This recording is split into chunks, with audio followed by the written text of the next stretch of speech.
All right, good afternoon. I am going to do my last applied technology project on PhET simulations.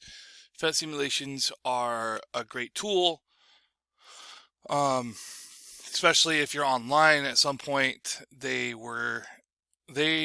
allowed me to be a science teacher online and make it somewhat fun for my students. So I think it's important to introduce you all to this. So first, what you're going to do is go just PhET interactive simulations. I'll just start from the beginning. You can just Google it. They're all free. Click on it. Boom. Interactive simulations, science and math. So you can pick physics, chemistry, math, or science, biology. These are all great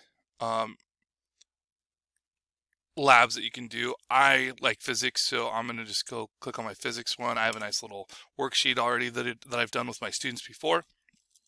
Um, so you click on your physics, and it'll come up with you have your subjects, and here's your simulations that you can choose from. There's actually a lot of new ones, it looks like, for what I've done, but I'm going to do static electricity. Where's it at? As you go down, I've used Waves on a String. That's a really good one. Energy Skate Park. That's also a great one. John Travoltage, always a great one. Can't go wrong there. It's quick and easy and fun. I actually should show you really quick because it's just fun. So what you're going to do is you're going to demonstrate. Every students have done this before, rubbing his feet on the carpet, and then the static electricity that runs through his body. So we can move his hand away, rub his feet, getting those negative ions. They stay stored until they find something. So that's a quick and easy one. Pretty cool. Um, yeah, just wanted to show it to you because it's cool. But let's move on to the balloon and static electricity. Um, there's teaching resources that you can go along with it. Um, I don't know where I got it. I think I got my actual,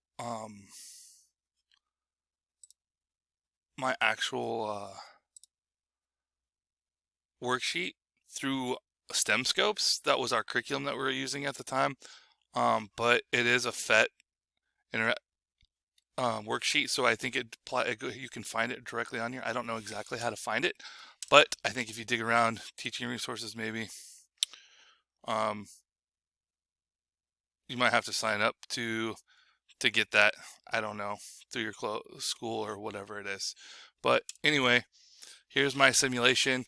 If you don't want to pay for it, you can always come up with your own worksheet, or you can email me and I'll give you my worksheets that I've already planned if you're going to do this. So, um, through this PhET simulation, it's pretty cool. Everybody's done this. Everybody's played with a balloon. We're just doing it virtually, um, instead of in person.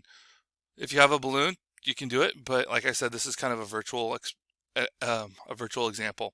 So if you notice that we have a positive and negative, right, within the balloons, nothing's happening. Positive, negatives, positive, negatives.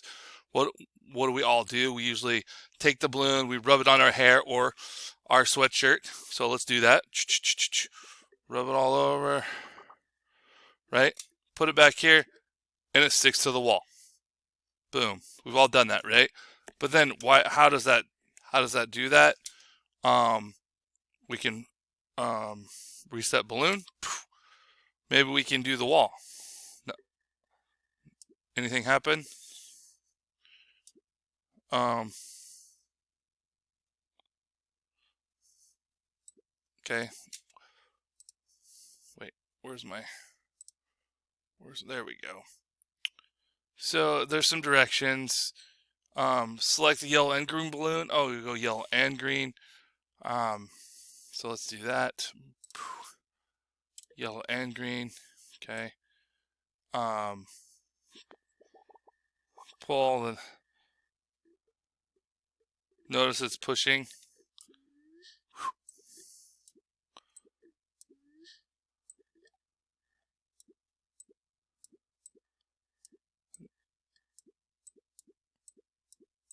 Nothing's happening. Okay. Now reset. 2 balloons. I think it says something about only taking half of the object, the ions on there. But anyway, this is a great way to just explain balloons and static electricity, and it's just kind of fun, and it's practical because we've all done this, right? We've all experienced this, especially now when it's a little drier outside, a little colder. We get electricity, and some of us wonder, like, why does that happen? And now you can actually you can visually see something that you can't see in real life that's happening. Maybe we'll just take the ones off the bottom.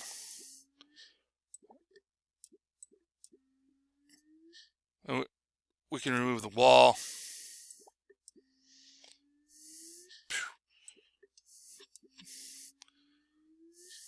Okay.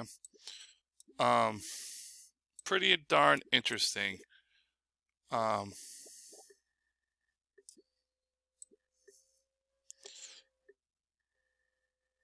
Keeping the balloon. How can we keep the balloon away? Well, we can use the other balloon. Okay. Interesting, cool thing. I recommend PhET Labs. Like I said, there's tons of different ones, different simulations that you can use. Let's go back and look at some more. There's waves, gravity and force. There's some that are a little bit more difficult to use, so definitely go try them yourself before you try to have your students use them. I've definitely used the Pendulum Lab, great one, and they come with tools too, so you can use like measurement. You can actually use some sort of measurement tool on there. Just a all-around great use of a lab that's online. Can't go wrong, especially with those students that say, well, I wasn't there because, or I haven't been there, or I'm leaving, or I was, it's hard to say, but I was on expulsion or whatever, and I was kicked out for the week and I didn't have time to come in to do the lab. How can I make it up? Well, here it is online. Go have fun with it. So I recommend it. Try it out.